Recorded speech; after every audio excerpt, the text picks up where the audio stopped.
Well, this is part two, or take two, of today's video. I bought this lavalier microphone here last year after the challenge, after that I failed, on the 85th day, I think, or 86th day, thinking that it would help me in the car to have better sound quality.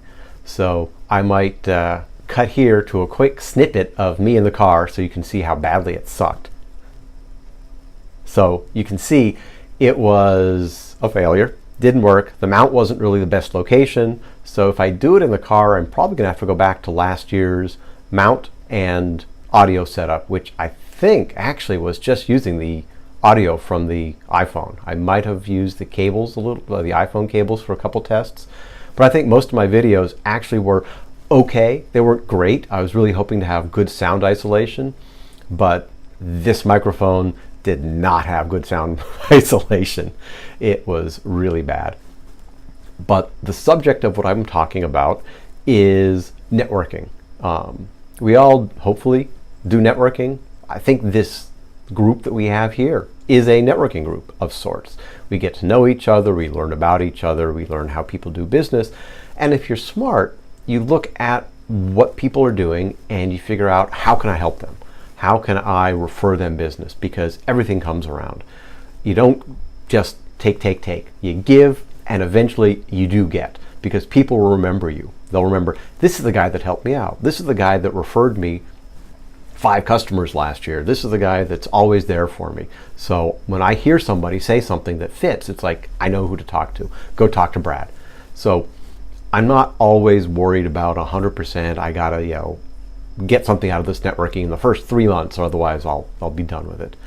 So a couple of years ago, a friend who was a realtor wanted to join a networking group, and so he went to a local BNI, but they all have realtors. So then he went to another group, and then another group, and finally after a while he couldn't find a group that he could join, so he started his own. And as a realtor, he had access to a conference room, which made it basically no cost to him to start it up. He bought the coffee every morning, and basically he got me, and we recruited a few people we knew, and we started with a group of 7 or 8 people, and it was more of an informal version of a BNI. We followed their format with morning introductions, presentations, things like that. We actually followed it pretty closely for a while there, talking about one-on-one meetings and what are your successes and tracking things. But it's a bit of work. But the big problem that I had with BNI, because I had been going to a few of those, I'd been referred, I'd been guesting and things like that, was their fee structure really didn't seem to match. I guess if you are the anchors, and the anchors are always the real estate, the lawyer, and the banker, because the lawyer gets high net worth individuals who need a trust. They send them to the lawyer, or they're at the lawyer, but they send them to the banker to implement the trust. Or the banker finds somebody who's a high net worth individual who sends them to the lawyer. And at some point, that person's going to need to buy or sell a house. And it's just a cycle where those 3 are always referring business to each other. So it becomes a successful group for them, no matter what, because they've got those people.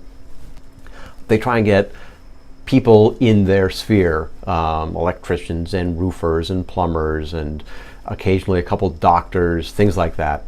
But as an app developer, I'm always the only person that ever shows up that's anywhere in that area. But it's really hard for them to refer me customers, because real estate agents don't walk up to people and have those people say, hey, I'm looking to have an app developed. It's very rare that happens. But I still go to this meeting, because I have gotten one that we actually went all the way and started negotiating, and it's like, okay, I'm just waiting for my grant money and I'll do it, and then they changed their mind afterwards. But we actually did almost get a $20,000 contract out of this. So for me, because it is a no cost to join, no membership fees, no dues, no initiation fees, no food, no room fees. When I speak, which is about every 3 or 4 months, I bring the coffee. Pretty affordable. So I'm there to learn about local businesses, see who I can help out, because it's always nice to help out people, refer people. There's a guy who runs an auto shop that I had never heard about, didn't know anything about, but now I know. There's a guy, I know his history, I feel I can trust him, I can refer people to him if they need work done. I could potentially go and use him for stuff. I do most of the work on my cars myself. I'll talk about that in some other video.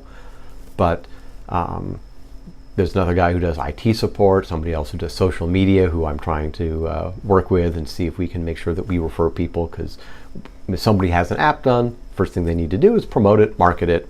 That's where social media comes in. So there is a chance when we get some web developers and social media people as part of our group, then I can actually have a core of people that will refer in a circle and help out. And I'm hoping that that will work. We've had a few web developers that stick around for 3 or 4 months and then disappear. So we haven't had great success in our group for getting web developers in there, but we're always working on it. And of course, there's other networking.